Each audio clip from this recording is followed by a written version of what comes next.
My son texted me on his Stanford graduation day. Not congratulations. Not thank you for the sacrifices. He texted, "Don't tell anyone you're my mother." Then he blocked me. That was the moment I knew. I'd raised someone who was ashamed of where he came from, but months later he called. Crying. Desperate. 30 missed calls in one night. Because that's the thing about family, when everything falls apart, they always come back to the people who raised them. My husband Frank and I worked 3 jobs each to put our son Michael through Stanford. I cleaned offices at night. Frank drove trucks on weekends. We saved every penny for 4 years. Graduation day in Palo Alto.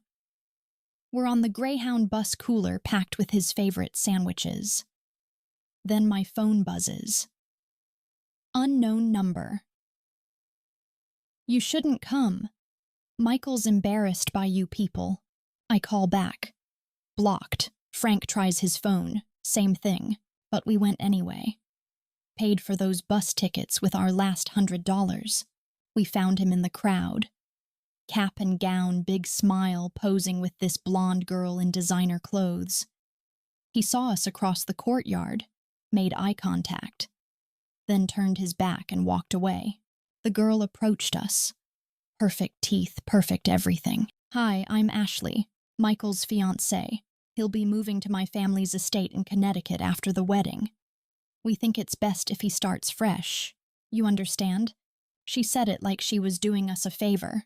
Michael appeared behind her. Wouldn't look us in the eye. "If you can't support this, don't come to the wedding," he said. "We're building something bigger than where I came from." Frank's hands shook. "Son, we mortgaged our house for your education." 3 weeks later, we saw the wedding photos on Facebook before he blocked us there too. Massive estate. Ice sculptures. Orchestra. Everything we could never afford. No phone call, no invitation, no acknowledgement we even existed. Christmas morning, our neighbor Rosa knocked on our door. "Michael's on my phone. Says yours are disconnected." I knew what that meant. He'd kept Rosa's number as backup. "Mom." His voice was different. Shaky. "Ashley had the baby. Emma won't stop crying. Can you come to Connecticut? Ashley's struggling." My heart stopped. A granddaughter I'd never met. "You coming to get us?" I asked. Silence. Then Ashley's voice. "Linda, I'll arrange a car service. Michael can't leave work right now." Their mansion was cold, not temperature-wise, emotionally. Ashley met me at the door in silk pajamas and diamond earrings. "Oh, that's what you're wearing. No hello. No thank you for dropping everything. Just judgment." The baby was screaming from upstairs. Had been, Ashley said, for hours. "I ordered groceries online," she announced. "There's a list on the counter. I need organic chicken soup, the good kind." She disappeared upstairs. Door slam. I climbed the marble staircase, found Emma in a designer nursery, red-faced and sobbing. Her diaper was soaked through. Had been for hours. "Ashley," I called. "Where are the diapers?" "Figure it out," came the muffled reply. I searched everywhere. Finally found them in a closet, still in delivery boxes. Unopened. This was her first child. She'd never changed a diaper. I cleaned Emma up, but she kept crying, hungry. I went to make formula, but Ashley appeared, snatched the bottle away. "What brand is this? I've never heard of it." "Are you trying to poison her?" She poured the entire bottle down the marble sink. "Then you feed her," I said. Ashley recoiled. "She smells and I'm exhausted."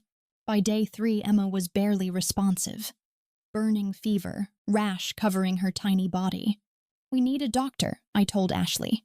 "She's fine. Babies cry." Michael walked in from work. $1,000 suit, golf tan. "Mom, stop being dramatic.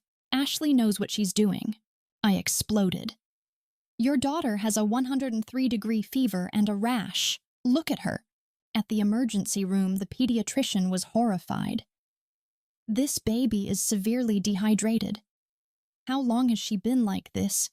3 days, I whispered. The doctor stared at Ashley and Michael. Where were you? We stayed all night. Emma finally stabilized. When I woke up at dawn, I was alone with her in the hospital room. Text from Michael. Ashley can't sleep in hospitals. We went home. Pick you up later. Ashley arrived at the hospital looking like she'd been at a spa.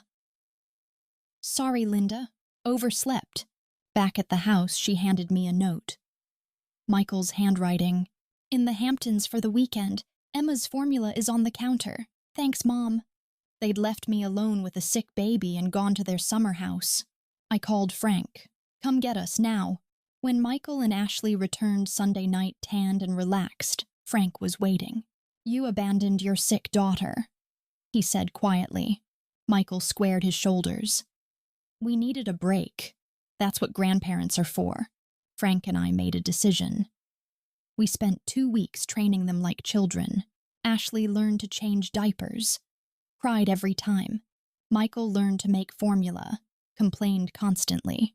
We supervised every feeding, every bath, every diaper change. Then we packed our bags.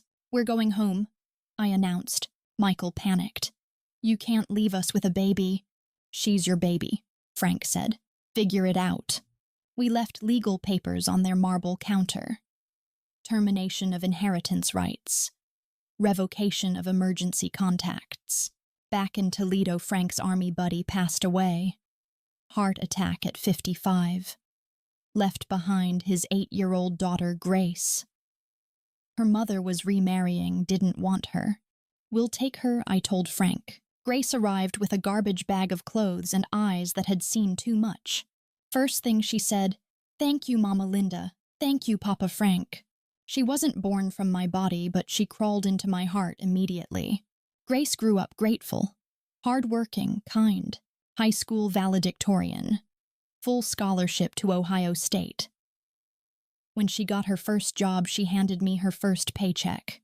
Mom, you gave me a real family. I'll never forget that. Last year, my phone rang at midnight. Blocked number. Mom. Michael's voice broken. Ashley left me. Took Emma. I don't know what to do. I listened. He cried. Told me about the divorce, the custody battle, how lonely he was in that big empty house. I was wrong, he whispered. About everything. About you and Dad. About what matters.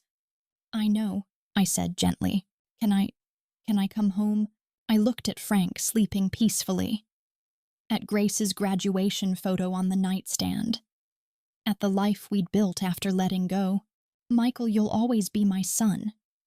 But home isn't a place you come back to when everything else falls apart. It's where you choose to belong every single day. He was quiet for a long time. I understand, he finally said. Grace graduated summa cum laude last month. Business degree job lined up at a Fortune 500 company in Cleveland.